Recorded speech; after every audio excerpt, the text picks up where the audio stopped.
하나님이 세우신 권위를 존중하라 라는 제목으로 하나님 말씀 함께 나누도록 하겠습니다.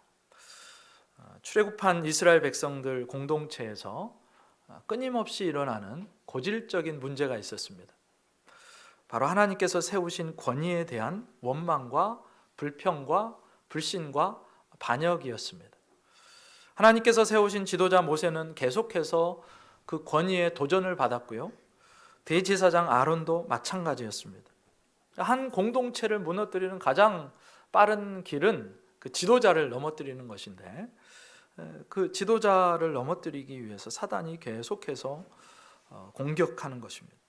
마귀는 사람들이 하나님께서 세우신 그 권위에 대항해서 도전하도록 불신과 원망의 씨앗들을 계속해서 마음에 뿌려줍니다. 사람들 안에 있는 욕망, 그 왕이 되고자 하는 욕망의 불을 계속해서 불러일으킵니다. 그리고 그 불신과 원망의 씨앗들, 욕망의 불이 자기를 태울 뿐만이 아니라 온 공동체를 살라버리도록 그렇게 역사하더라는 거예요. 오늘 본문에서 우리가 대면하는 그 배경도 마찬가지입니다. 민수기 16장에 가보면 바로 전 본문인데, 거기 고라와 다단과 아비람이 하나님이 세우신 지도자 모세와 아론을 대적합니다. 그리고 함께 250명의 지휘관들이 또 모세를 대적하고요, 그렇게 반역을 일으킵니다. 명분이 뭐냐? 하나님께서 모든 회중 가운데 거하시고 우리도 다 거룩한데 어째서 너희들만 스스로 높여가지고 우리 위에서 우리를 좌지우지하느냐, 그런 말이었습니다. 왜 아론만 대제사장의 자리에 앉아있느냐, 그렇게 따지고 드는 거예요. 고라 같은 경우는 자기도 시켜만 주면 대제사장의 역할을 할 수 있을 줄 알았습니다. 다른 지도자들의 경우는 모세의 자리를 노리고 있었어요.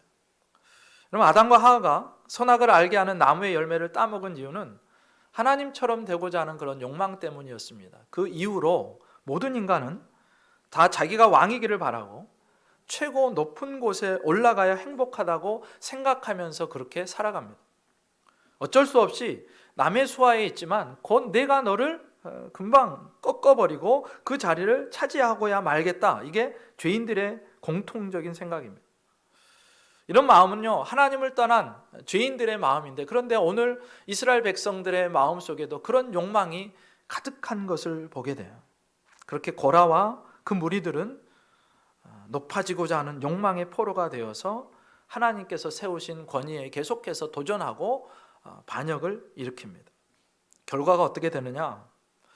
땅이 그 입을 벌려서 고라와 다단과 아비람, 그에게 속한 재물들과 같이 있었던 사람들을 다 삼켜버립니다.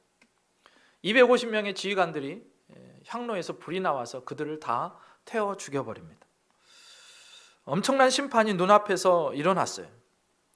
그러면 여러분 같으면 어떻게 하시겠습니까? 대적하다가 심판을 받았어요. 그러면 여러분 같으면 어떻게 하시겠습니까? 얼마나 이 일이 심각한지를 깨닫고 저 같으면 회개할 것 같은데, 근데 백성들은 이번에도 우리의 그 기대 이상 훨씬 기대를 뛰어넘는 모습을 보여줘요. 뭐라고 하냐면 그 다음 날에 모세와 아론을 또 몰아세우기 시작합니다. 원망하면서 뭐라고 이야기하느냐? 너희가 여호와의 백성을 죽였다. 너희가 죽였다, 그렇게 이야기하는 거예요. 아니, 자신들의 잘못을 회개하기는커녕 도리어 죄 없는 모세와 아론을 또 몰아세우고 또 그들에게 불평과 원망을 쏟아내놓고 그렇게 모세와 아론을 대적하는 거예요. 이 정도면 전혀 말이 통하지 않는 사람들, 답이 없는 백성들이라는 것을 알게 됩니다. 그리고 그 장면을 보시고 하나님께서 얼마나 어처구니가 없으셨는지, 그래서 진멸하기로 작정하시고 백성들 가운데 연병을 일으키시는데, 만약에 중간에 아론이 중보하지 않았다면 그 백성들 진짜 다 죽었을 수도 있어요. 근데 중간에 아론이 향로를 들고 가서, 속죄의 향로를 들고 가서 딱 서는 바람에 그 연병이 그치는데, 그때 죽은 사람만 숫자가 14,700명입니다. 너무너무 안타깝게 그렇게 다 죽었어요. 그리고 이런 일이 있고 난 뒤에 오늘 하나님께서 모세에게 나타나셔서 말씀하시고 그 아론의 대제사장직의 그 정통성과 권위를 세워주시는 것이 바로 오늘 본문입니다. 오늘 2절 말씀 우리 함께 읽어보겠습니다. 2절입니다. 시작. 너는 이스라엘 자손에게 말하여 그들 중에서 각 조상의 가문을 따라 지팡이 하나씩을 취하되 곧 그들의 조상의 가문대로 그 모든 지휘관에게서 지팡이 12를 취하고 그 사람들의 이름을 각각 그 지팡이에 쓰되. 하나님이 모세에게 말씀하세요. 각 지팡이마다 각 지파마다 지팡이 하나씩을 가져오는데 그 지팡이에는 각 지휘관의 이름, 족장의 이름을 써서 내라고 합니다. 왜 이렇게 하시냐 하면 연병으로 많은 사람이 죽었는데도 불구하고 여전히 사람들의 마음속에는 모세와 아론을 향한 그런 그 하나님이 세우신 권위를 인정하지 않으려는 마음이 여전히 있었기 때문에 그렇습니다. 특별히 아론의 대제사장직에 대해서 사람들이 인정하지 않는 그런 분위기가 여전히 있었기에 하나님께서 그 아론의 제사장 직분을 세워주시기 위해서 지금 이 일을 하고 계시는 거예요. 사람이 참 완악하죠. 땅이 입을 벌려서 그 고라와 다단과 아비람 그 속한 것들을 다 산채로 땅이, 그러니까 지진 같은 게 일어나서 삼켜버렸어요. 그 다음에 향로에서 불이 나와서 그 모세와 아론을 대적하던 250명을 다 불태워 죽였습니다. 그리고 그것 때문에 또 아론과 모세를 원망하던 백성들 그 가운데 연병이 일어나서 14,700명이 죽었어요. 이 정도면 하나님 우리가 정말 잘못했습니다. 하나님이 세우신 리더들, 지도자들에게 우리가 반역한 것이 하나님의 마음에 그렇게 안 좋은 것이라는 걸 이제 깨달았습니다. 하나님 이제는 안 그러겠습니다 하고 돌이켜야 되는데 그 일들을 다 당하고도 여전히 그들의 마음속에 아론의 대제사장직을 인정하고 싶은 마음이 조금만치도 없는 것입니다. 결국 하나님께서 오늘 이 지팡이에 일어나는 기적을 통해서 내가 아론을 세웠다, 그리고 다시는 아론의 대제사장직에 대해서 아무런 말을 하지 말아라 라고 이제 하시기 위해서 오늘 지팡이를 모으게 하시는 거예요. 그리고 각 지파의 지도자들이요 자기의 이름을 썼던 그 나무 지팡이를 모세에게 제출하도록 명령을 듣습니다. 그 지팡이들은 이제 새로 깎아서 만든 지팡이가 아니고 예전부터 그 족장들이, 지휘관들이 사용해오던 자기의 권위를 상징하던 그런 지팡이였어요. 그러니까 이미 말라서 생명력이 없는 마른 막대기였습니다. 계속해서 3절에 이렇게 나옵니다. 레위의 지팡이에는 아론의 이름을 쓰라. 이는 그들의 조상의 가문의 각 수령이 지팡이 하나씩 있어야 할 것임이니라. 다른 그 지파들은 이미 족장들이 다 정해져 있습니다. 근데 레위는 12지파에 들어가지 않기 때문에, 계수에 들어가지 않아서 특별히 지휘관을 세우지 않았었는데 하나님께서 이 상황에서 레위의 지팡이에는 아론의 이름을 쓰라고 하시면서 아론의 족장직, 아론의 지휘관직을 분명하게 보여주시는 거예요. 그리고 이제 4절 5절에서 이렇게 말씀합니다. 같이 읽습니다. 시작. 그 지팡이를 회막 안에서 내가 너희와 만나는 곳인 증거계 앞에 두라. 내가 택한 자의 지팡이에는 싹이 나리니 이것으로 이스라엘 자손이 너희에게 대하여 원망하는 말을 내 앞에서 그치게 하리라. 아멘. 그렇게 족장들의 이름을 쓴 12개의 지팡이를 모세가 거두어 가지고 회막 안에 들어가서 그 증거계 앞에, 지성소에 있는 증거계 앞에 그 지팡이들을 놓게 하십니다.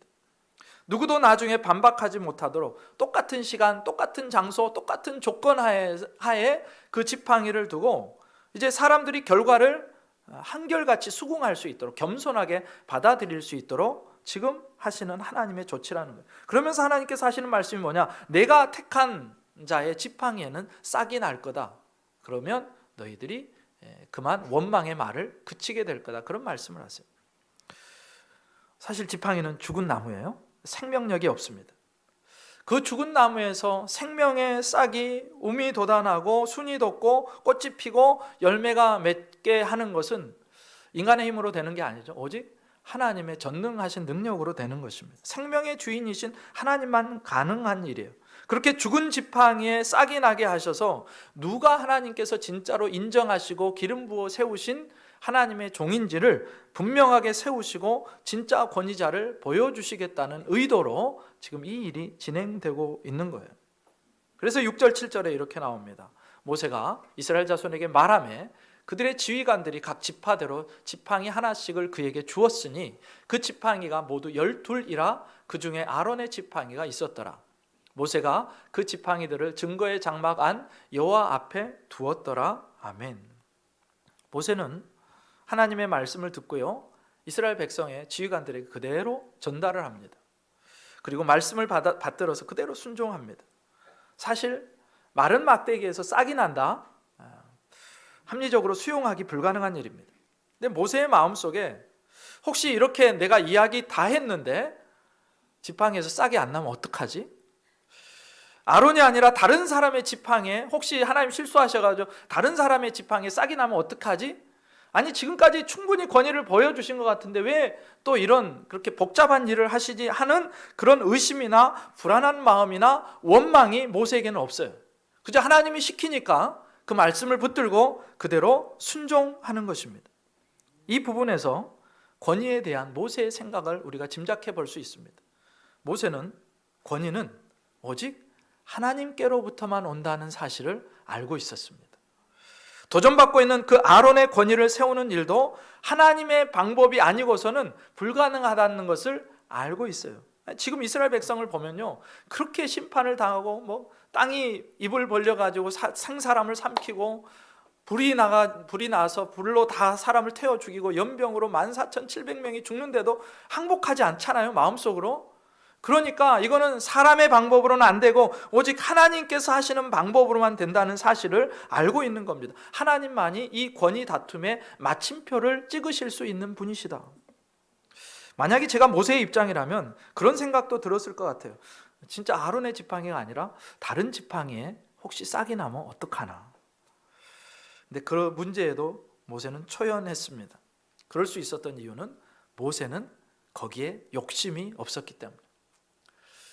저 대제사장직은 내 형 아론만 감당해야 돼 하는 그런 사심이나 욕심이 그에게는 전혀 없습니다. 대신에 하나님께서 택하신 그 사람이 하나님의 일을 하게 하는 것이 가장 좋은 일임을 모세는 알고 있어요. 만약에 다른 지휘관이 선택을 받는다면 미련 없이 그 자리를 내려놓는 게 믿음이라는 것을 모세는 알고 있는 것입니다. 아론의 지팡이에 만약 싹이 나지 않는다 해도 그것은 잘못된 일이 아니고 하나님이 그렇게 선택하셨다면 그가 하면 되는 일이고, 그렇지 않고 여전히 아론의 지팡이에 싹이 난다면 아론은 그것을 하나님의 적극적인 부르심으로 알고 순종하면 되는 것이었습니다. 그래서 모세는요, 그 하나님의 명령에 가타부타 이야기하지 않고 말씀을 받들어서 그대로 전달해주고 또 그대로 순종하게 됩니다.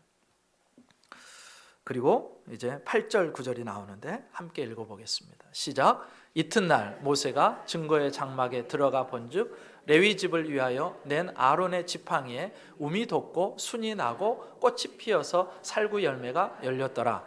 모세가 그 지팡이 전부를 여호와 앞에서 이스라엘 모든 자손에게로 가져오매 그들이 보고 각각 자기 지팡이를 집어 들었더라. 아멘.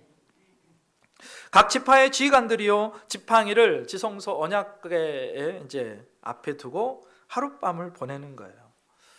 결정의 날이 왔습니다. D-Day가 된 거예요. 그 전날 밤을 한번 상상해 보십시오. 아론을 제외한 다른 지휘관들이 어떤 마음을 품고 있었을까? 혹시 하나님이 내 지팡이에 싹을 틔우는 거 아니야? 여러분 그런 생각하고 있지 않았겠어요? 다들 지금 그 아론의 대제사장직을 인정하지 않는 분위기예요. 아무리 하나님이 심판하시고 또 심판하시고 또 심판하셔도 항복하지 않았으니까 이들의 마음속에 그런 마음이 있었을 것이라고 충분히 우리가 상상할 수 있습니다. 지금까지 백성들의 상황을 보면 무리한 상상이 아니에요. 어떤 지휘관은요, 자기가 하나님의 선택을 받을 꿈에 부풀어 있었을 수도 있을 거예요. 하나님이 분명히 나를 선택하실 거예요. 어떤 지휘관은요, 자신이 그 자리를 차지하고 싶어서 철야하면서 뜬눈으로 밤을 새우면서 기도를 했을 수도 있을 것 같아요. 하나님, 제 지팡이에 제발 싹이 나오게 해주세요. 네, 생각해 보세요. 대제사장이라는 자리와 권위가 내가 되고 싶다고, 내가 하고 싶다고 할 수 있는 그런 자리는 아닙니다. 내가 원한다고 권위가 세워지는 것도 아니고 내가 하기 싫다고 그 자리를 거부할 수 있는 것도 아니에요. 하나님이 부르시면 그가 원하든 원치 않든 그 자리에 서야 하는 것이고, 아무리 내가 하고 싶어도 하나님이 부르시지 않으면 설 수 없는 자리가 바로 그 자리입니다. 그러니까 그 권위는 전적으로 하나님으로부터 주어지는 것입니다. 그리고 수동적으로 부여받은 것이에요. 그러니 그 직임과 소명은 내가 그렇게 손꼽아 기다리고 염원한들 그날 철야하면서 기도한들 그것이 나에게 오지 않는다는 말씀입니다. 그리고 드디어 이제 밤이 지나고 아침이 밝아서 모세가 성막 안에 있는 지성소 안에 그 법궤 앞으로 나아갑니다. 첫 번째로 확인한 거, 아론의 지팡이에만 우미 돋고 순이 나고 꽃이 피고 열매가 맺혀 있는 것을 모세가 첫 번째로 확인합니다. 그러니까 가장 먼저 하나님의 선택을 확인한 사람은 누구였냐면 모세라는 사람이에요. 어쩌면 그동안 모세는요, 백성들로부터 그렇게 시달리면서 불평을 듣죠, 원망을 듣죠. 네가 뭐냐, 우리도 같이 해먹자, 왜 너만 위에 있느냐 하고 끌어내리려고 하고 계속해서 원망하고 불평하고 반역하는 그 속에서 모세도 마음속에 상처가 많았을 겁니다. 그런데 그 상처를 해결해 주시기 위해서 하나님께서 모세에게 가장 먼저 이걸 보여주신 것은 아닌가. 사실 아론을 기름 부어 대제사장으로 세운 것은 바로 다름 아닌 모세였습니다. 그러니까 아론의 지팡이에 싹이 나게 하신다, 그것은 모세의 기름 부음을 인정하시는 것이고 결국 그 말은 뭐냐, 모세의 권위에 대해서 하나님이 먼저 인정해 주셨다는 그런 이야기가 됩니다. 아론의 싹난 지팡이를 보고 모세가 얼마나 기뻐했을까. 그리고 그 기적 같은 일을 가지고 이제 모세가 밖으로 나오는데 사람들이 보겠죠. 아론의 지팡이에 기적 같은 일이 일어난 것을 보게 됩니다. 나무 막대기인데 여러분 그냥 밖에 나가서 그냥 꺾어진 그냥 나무 막대기 생각하시면 돼요. 다 말랐어요. 그런데 거기서 우미 돋고 순이 나고 꽃이 피고 열매가 맺었습니다. 세 가지 현상이 동시에 일어난 거예요. 새싹이 올라왔죠. 그 다음에 그 한 부분에서는 꽃이 피어났죠. 그 다음에 한 부분에서는 열매가 맺어 있죠. 이게 그냥 그 단시간 내에 이렇게 동시에 일어나는 일이 아닌데, 그런데 어떤 나무는 마찬가지일 겁니다. 잎이 나고 꽃이 피고 열매가 생기는 그 과정이 하룻밤 사이에 결코 일어날 수 없어요. 거기다가 이거는 마른 막대기, 죽은 막대기예요. 생명이 나올 수 없는 그런 막대기입니다. 그런데 하나님께서 아론의 그 대제사장직의 정통성과 권위를 세워주시기 위해서 모든 사람이 그것을 보고 인정할 수 있도록 그런 일들을 하셨다는 거예요. 그리고 그 결과를 이제 지팡이를 냈던 지휘관들이 와서 확인을 다 하겠죠. 자기의 지팡이는 그대로 있고 아론의 이름이 쓰여진 그 지팡이에만 싹이 나고 꽃이 피고 열매 맺은 것을 보게 되었을 것입니다. 그 부분에서 그 시간에 가장 큰 은혜를 받은 사람이 누굴까 생각하면 아마도 아론이었지 않을까 생각합니다. 사실 아론은요, 하나님의 부르심을 받았고 기름 부음을 받았고 대제사장으로 세움 받았지만 여전히 그는 허물이 많고 연약한 보통 사람이었습니다. 그동안 대제사장으로서 온전한 모습을 보여주지 못한 것이 사실입니다. 부족했어요. 여러분 금송아지 사건 한번 생각해 보세요. 생각해 볼수록 얼마나 부끄럽고 지우고 싶은 과거. 여러분 우리 인생 속에 그때 그 일은 절대 하면 안 되는데 그 부끄러운 과거, 지워버리고 싶은 과거, 아론에게도 그런 사건이 하나 있는데 바로 금송아지 사건입니다. 이게 얼마나 엄청난 사건이냐면 지금 시내산에서 이스라엘 백성과 하나님 사이에 시내산 언약을 맺었어요. 결혼식을 한 거예요. 그런데 그 결혼식의 그 서류에 잉크가 마르기도 전에 지금 우상에게로 가서 바람난 모습을 보여준 겁니다. 그러니까 그 정도로 심각한 일이었어요. 잉크가 마르기도 전에 하나님이 금지하신 금송아지 우상을 만들고 백성들이 방자하게 행하는 일에 앞장을 섰으니 얼마나 대제사장으로서 심각한 결격 사유입니까? 게다가 얼마 전에는 누이 미리암과 함께 이 아론이라는 사람이 그 지도자 모세를 향해서 항명을 했어요. 반역을 일으켰어요. 아니 다른 사람은 다 몰라도 미리암과 아론은요 모세 형제입니다. 하나님이 모세를 통해서 하시는 일들을 곁에서 직접 지켜본 사람, 하나님이 모세를 얼마나 아끼고 그를 얼마나 사랑하시를 아는 사람, 다른 사람이 다 반대여도 아론과 그 미리암은 절대로 반대하면 안 되는 사람이었는데, 그런데 얼마 전에 미리암이란 누나가 자꾸 야, 왜 모세만 저 자리에 있어? 우리도 할 수 있어 하고 그렇게 하니까 부추김에 넘어가가지고 같이 모세에게 반역을 했어요. 항명했어요. 지금 이스라엘 백성들이 자기에게 하는 것처럼. 그러니까 아론의 입장에서 보면 대제사장이라는 그 직분의 자리가요, 무거웠을 수도 있고 버거웠을 수도 있을 겁니다. 생각이 될 거예요. 아마 난 왜 이렇게 부족할까? 내가 왜 그때 그런 결정을 했을까? 아니 왜 하나님을 신뢰하지 못하고 백성들의 말에 겁을 집어먹고 내가 그들이 해달라는 대로 금송아지 우상을 만들어줬을까? 왜 미리암 누나가 그렇게 항명할 때 나는 거기에서 같이 동조해가지고 모세를 방어해주지는 못하고 내가 같이 반역을 일으켰을까? 후회도 되고 자책하는 마음도 있고 회개를 해도 마음 한구석에서는 여전히 자격 없는 내가 이 자리에 있어도 되는지 늘 질문이 있었을 거예요. 그리고 사람들이 계속해서 그 자리를 도전해 올 때 많이 흔들렸을 것입니다. 그런데 오늘 하나님께서 자신의 지팡이에 기적 같은 일을 행하셔서 대적하는 지휘관들, 백성들에게 하나님의 선택을 분명히 보여주시고 이제 모든 입을 다물게 하시니까 그날 아론처럼 큰 은혜를 경험한 사람이 없을 것 같습니다. 우리가 기억할 게 있죠. 하나님께서는 그 인간의 허물과 연약함에도 불구하고 사람을 부르시고 세우신다는 거예요. 그러니까 하나님의 사람으로 영적인 지도자로 서 있는 사람들, 하나님이 불러 세우신 사람들이 가져야 되는 가장 기본적인 마음, 가장 먼저 확인해야 되는 것은 내가 능력이 있느냐, 내가 얼마나 성과를 냈느냐, 내가 얼마나 멋진 사람이, 그게 아니고 하나님이 진짜 나를 부르셨는지 그렇지 않은지에 대한 확신입니다. 하나님이 부르셨다면 그 어떤 경우에도 그 자리에 서 있으면 되는 거예요. 그런데 하나님이 부르시지 않았는데 내 깡으로, 내 열심으로, 내 능력으로 이 자리를 지켜보겠다, 어림없는 소리입니다. 그러니까 하나님이 세우신 영적인 리더들에게 있어서 가장 필요한 거, 하나님이 진짜 나를 불렀나, 그 확인이 있어야 되는 거예요. 그리고 그 확인이 섰다면 허물과 연약함에도 포기하거나 주저앉거나 낙심하지 말아야 되는 거예요. 하나님께서 이미 알고 부르셨기 때문에 그렇습니다. 부족함도 아시고 능력 없음도 아세요. 왜 그런데 부르십니까? 너의 부족함을 내가 채워주시겠다는 겁니다. 너의 연약함을 내가 보완해 주겠다는 거예요. 너의 능력 없음이 문제가 되지 않도록 너를 부른 내가 너를 책임지겠다, 그 말씀을 하시고 싶은 거예요.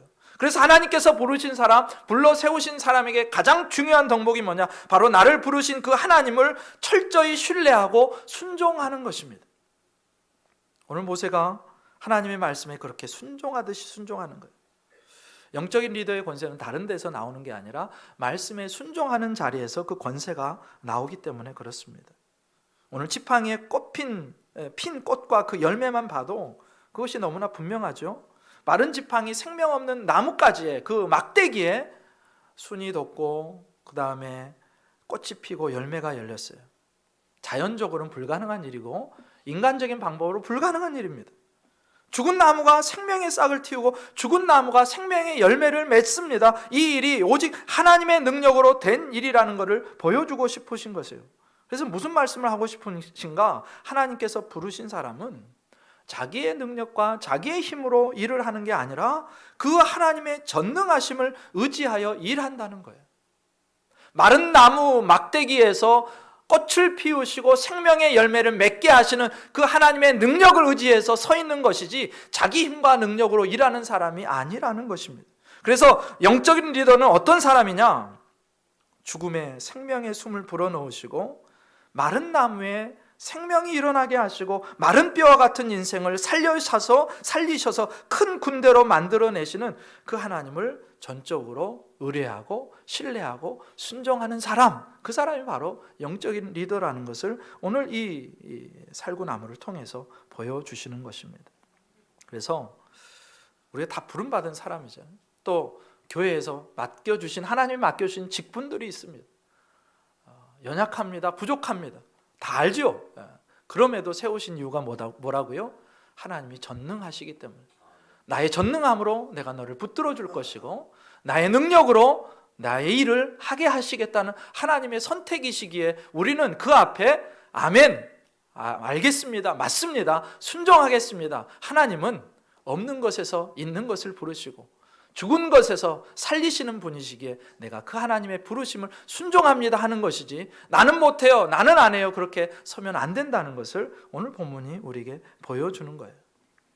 한편으로 아론의 지팡이에 싹이 나고 꽃이 피고 열매가 열린 것을 확인한 다른 지파의 그 지휘관들은 어떤 마음이었을까?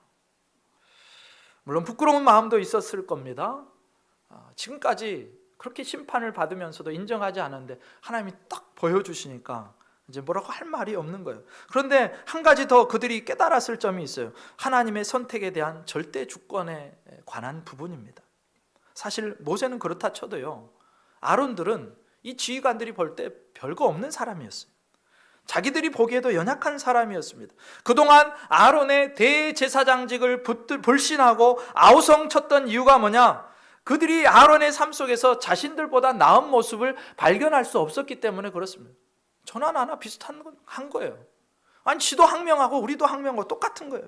자기는 금송아지를 만드는데 제일 앞장을 섰고 우리는 거기에서 들러리를 섰을 뿐인데 어떻게 저런 인간이 대제사장직을 수행할 수 있느냐는 것입니다. 그렇게 자신들과 별반 다르지 않은 아론의 모습을 보면서 그들 안에 있던 시기와 그들 안에 있던 질투, 왕이 되어 다스리고자 하는 그 근원적인 욕망이 계속해서 올라오면서 지금 상황이 여기까지 온 겁니다. 그런데 오늘 하나님께서 아론의 지팡이에만 표적을, 기적을 보여주심으로써 그럼에도 불구하고, 야, 너희 눈에 다 차지 않는 거 안다. 너희 성에 다 차지 않는 거 안다. 그런데 내가 이 아론을 물러 세웠다. 그러니 나의 뜻에 맡기고 너희는 이 앞에서 순복하라. 말하지 마라. 그렇게 하나님이 모든 그 입을 다물게 하도록 그 지팡이에 꽃도 피고 열매가 맺게 하셨다는 그런 말씀입니다. 하나님이 내가 선택한 것은 이 선택이니 너희는 따르라. 그걸 보여준 게 오늘 이 나무에 열매가 맺은 사건이라는 것입니다. 그리고 이제 하나님께서 10절에서 이렇게 모세에게 말씀하세요. 여호와께서 또 모세에게 이르시되 아론의 지팡이는 증거궤 앞으로 도로 가져다가 거기 간직하여 반역한 자에 대한 표징이 되게 하여 그들로 내게 대한 원망을 그치고 죽지 않게 할지니라. 하나님께서는요, 이제 싹이 나고 꽃이 피고 열매가 맺은 그 아론의 지팡이를 다시 증거궤 앞으로 갖다 거기다 놓게 하고 간수하게 하고 그것이 모든 백성들에게 영적인 경고의 표지판이 되게 하고 사람들을 가르치는 교육의 교재로 사용하시겠다고 말씀하시는 장면입니다. 아론이 지팡이를 언약궤 앞에 갖다 놓고 간직하여 오고 오는 세대에 그 사실을 가르칠 것을 명령하시는 거예요. 담긴 의미는 두 가지죠. 내게 대한 원망을 그치게 해라. 지금까지 백성들은 사실 하나님을 직접적으로 원망한 게 아니고 하나님이 세우신 그 대제사장 아론을 원망했었습니다. 그런데 하나님은 그것을 어떻게 받아들이시느냐? 내가 세운 아론을 원망하는 것은 곧 나를 원망하는 것이다. 그렇게 받아들인다고 말씀하신. 그러니까 하나님이 세우신 영적 지도자에 대한 반역은 하나님에 대한 반역이기에 결코 용납하지 않으시겠다. 그 이야기를 먼저 하시는 것이고, 두 번째는 죽지 않게 하라. 다시 말하면 반역하면 내가 다시 반역하면 너희를 죽이겠다. 그런 표시입니다. 엄중한 명령이고 두렵고 떨리는 그런 명령이에요. 하나님께서 세우신 지도자에 대한 원망이나 불평이나 헐뜯는 행위를 조심하라. 이런 이야기를 지금 이 아론의 쌍난 지팡이를 통해서 그것이 지성소 앞에 그 지성소에 있게 함으로써 사람들에게 계속해서 교훈이 되고 또 가르침이 되고 경고의 표지판이 되게 하시는 거예요. 그런데 잘 생각해 보면요, 지성소에 들어가서 이 지팡이를 볼 수 있는 사람은 딱 정해져 있습니다. 그 지성소를 마음껏 출입할 수 있는 모세라는 사람 한 사람과, 그리고 1년에 한 번씩 하루 날짜를 대속제일에 그 지성소를 출입할 수 있는 아론, 이 두 사람이에요. 그리고 이 사람들이 죽고 나면 그곳에는 앞으로 그 당대의 대제사장만이 그곳에 들어가게 될 것입니다.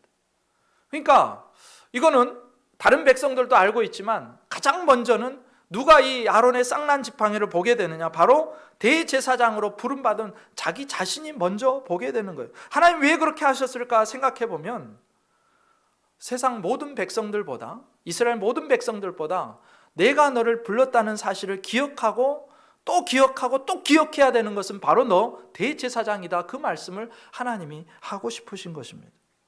대제사장은 그래서 나는 하나님의 부름을 받은 사람이요, 백성과 하나님의 사이에 서서 중보자로 서 있어야 된다는 그 막중한 책임을 가지고, 그래서 그 책임을 갖고 있다는 생각을 가지고 책임 있는 자세로 늘 섬겨야 하는 것이 나라는 사실을 계속해서 되새기고 또 되새기고 되새겨야 하는 존재였다는 것입니다.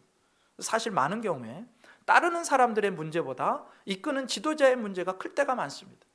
하나님께서 대제사장으로 하여금 하나님 앞에 그 지팡이를 살펴보면서 늘 하나님 앞에 겸손하게 하나님의 말씀에 순종하도록, 그리고 백성과 하나님 사이에서 중보자의 역할을 감당하도록 하나님 먼저 그들을 보게 하셨다는 것입니다.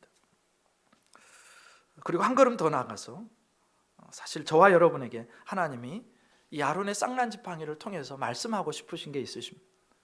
저와 여러분 이미 하나님으로부터 아론의 쌍난 지팡이를 받은 사람들입니다.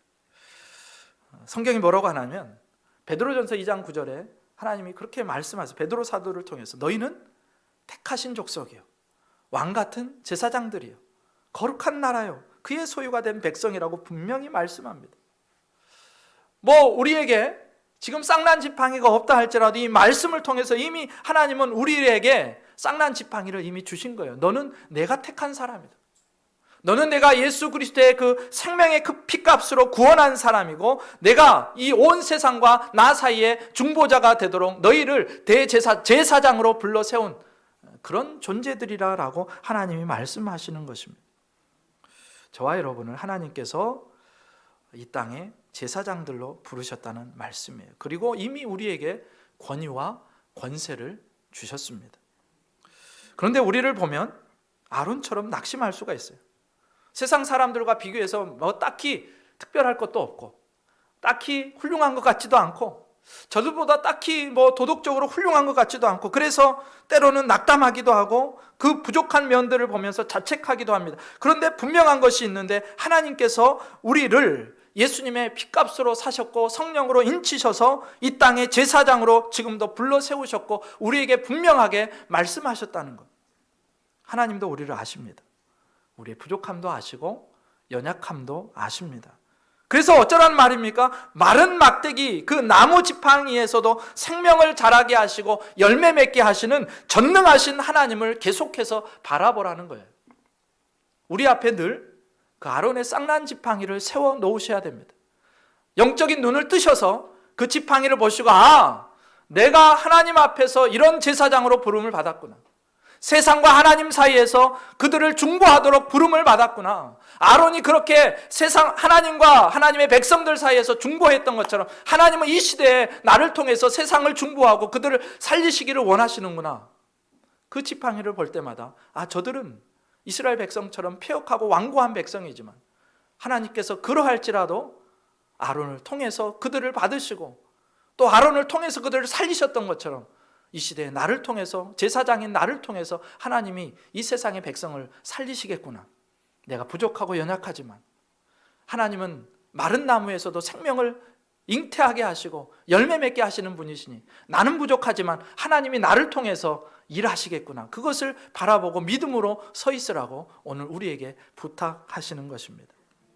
저와 여러분이 하나님 앞에서 그 제사장의 직분을 행하고 있다는 사실, 이 세상과 하나님 사이에 중보자의 역할을 그렇게 살아가고 있다는 사실, 여전히 세상은 아론을 대적했던 이스라엘 백성처럼 완고하고 폐역하고 하나님을 인정하려 들지 않고 하나님의 권위에 순종하려 들지 않습니다.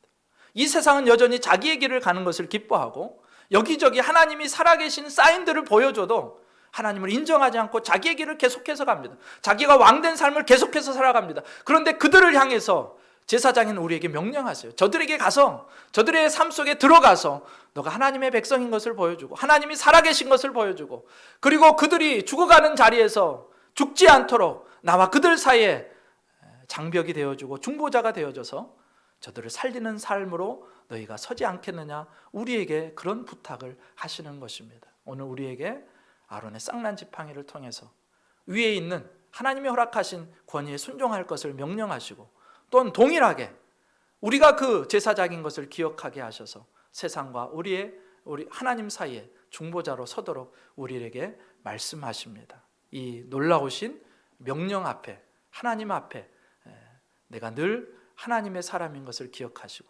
연약하고 부족해도 하나님이 부르셨으니 하나님이 하실 것을 믿으시고 생명 살리는 일에 그리고 세상과 하나님 사이 다리 놓는 일에 저와 여러분이 아름답게 쓰임받을 수 있기를 주님의 이름으로 축복합니다.